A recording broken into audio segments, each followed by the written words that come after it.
Welcome everyone. Today I will present and highlights some highlights from my systematic literature review titled that Understanding Factors Predicting at-risk Students in Online Undergraduate Courses. And actually this paper aims to examine the predictors of student success in online undergraduate learning environment. I will go through this agenda as suggested by the instructor, starting with the background and a problem. Uh, Actually, online education has witnessed rapid changes and developments that have changed the education landscape. It offers flexible and accessible educational opportunities for all learners globally. Despite all these advantages, it still introduces many challenges related to student engagement, success, and retention rates in higher education institutions.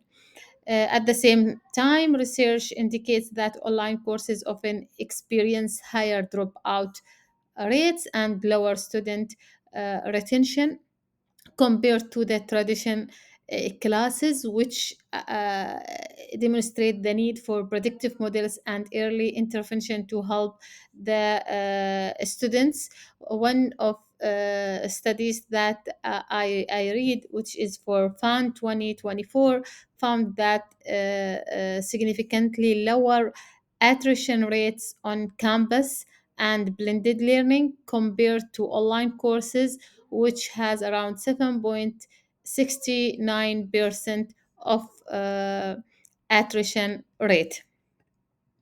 This challenge led the researcher and policymaker to explore the factors affecting the student success in these environments and ask how can we predict which students are at risk before they reach the point of no return. So from here, the research purpose come.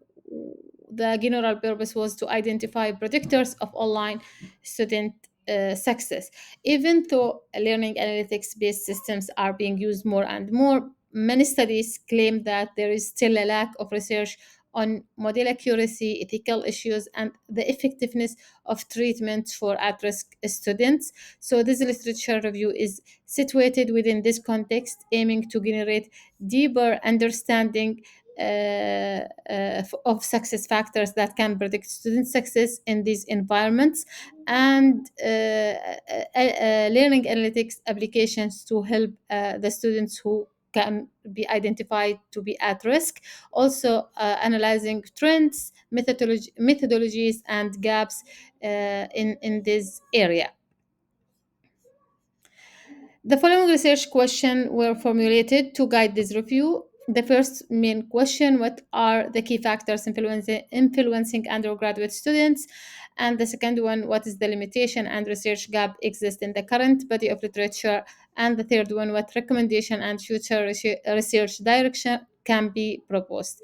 However, from the first question, three other questions have been emerged when I started analyzing the articles. These three questions asking for identifying these factors, how they have been analyzed and categorized in the literature, and which data sources and types are commonly utilized in research on student success, and which factors are the strongest predictors of student success in online learning environment.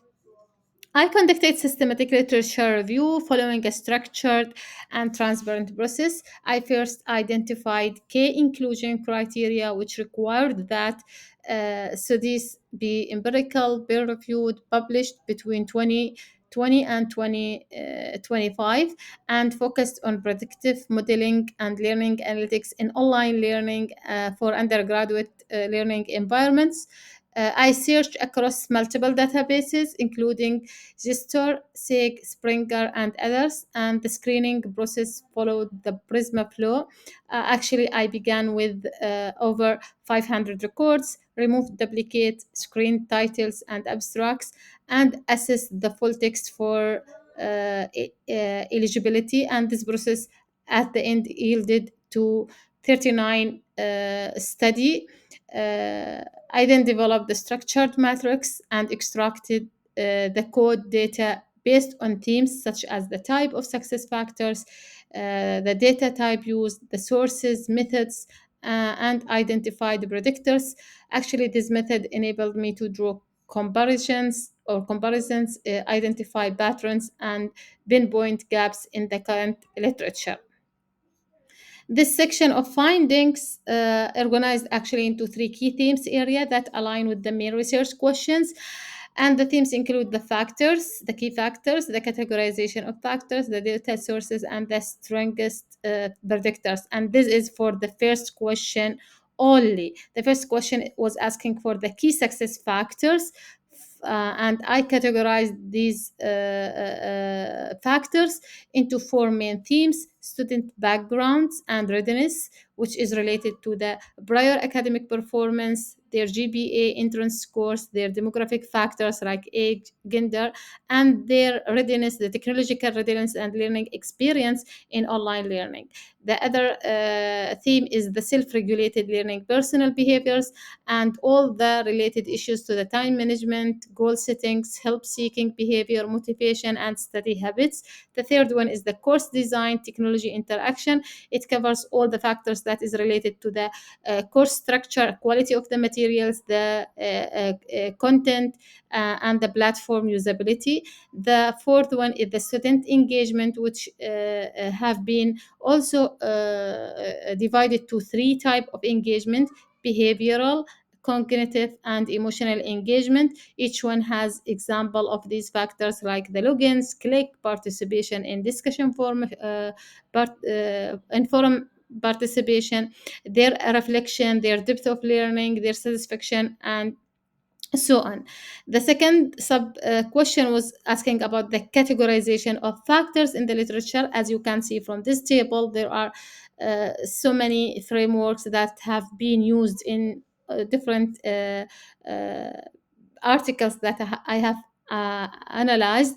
However, I found that the multi-dimensional framework was the most common framework, which has the engagement metrics, academic performance, demographic variables, psychological factors, and this framework actually used in most studies that have been analyzed, and it offers a holistic view of the student experience. However, several alternative also and hybrid models exist, each highlighting different aspects of student success in online learning environment.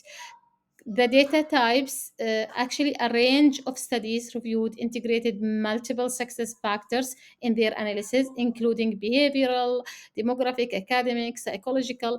However, in contrast, other studies focus on narrow range of these variables. So we can see that this variation indicates a lack of consensus regarding the data types that are most essential for understanding student success in online environment, and that depends on the each research context, purpose, and tools, whatever.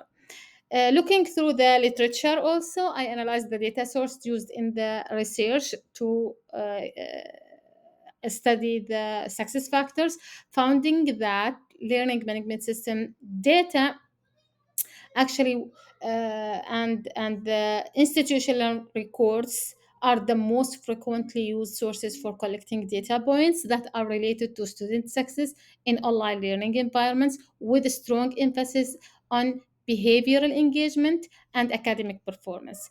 In contrast, self reported survey, which represent 24.3% only, were less frequently used in collecting those data related to some issue of bias or privacy or whatever reasons that are covered in the main manuscript.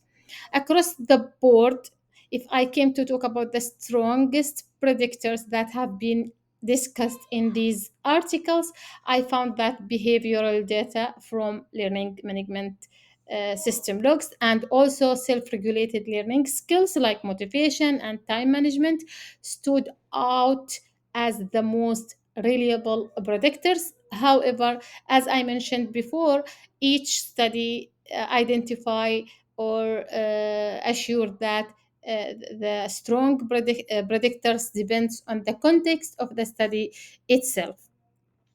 Coming to the gaps and limitations, so despite some strong findings here, but still the literature lacks attention to the psychological factor and the real-time support, and there are some limitation related to the methodological approach of doing this research, like they are conducting for short time frame, specific course or specific semester, for example, and also it lacks qualitative data. There are some ethical consideration that also appears there, for example, the bias in self-reported data or some privacy concerns.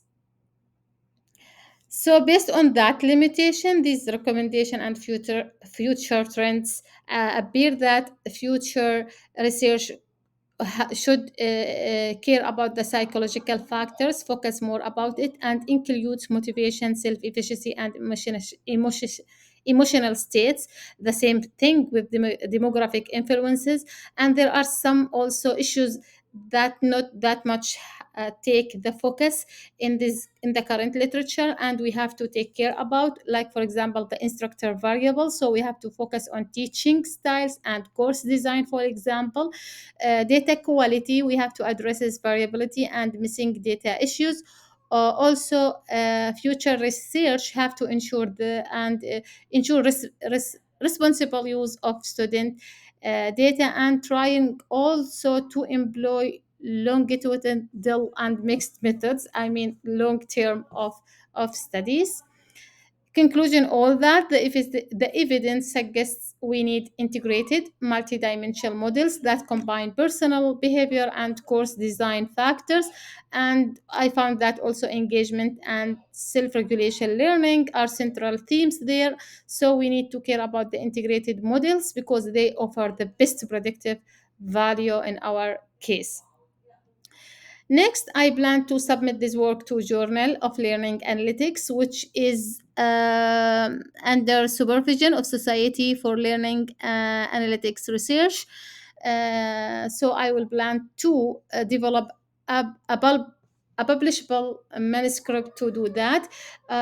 Also, I will also be using these findings to inform the design of data collection tools for my dissertation. I will use all these results to design a survey and try it out for my pilot study. Thank you so much for listening, and I would love actually to hear your thoughts or answer any question that you may have. If you have any question, you can send them email, and I will be happy to answer them. Thank you.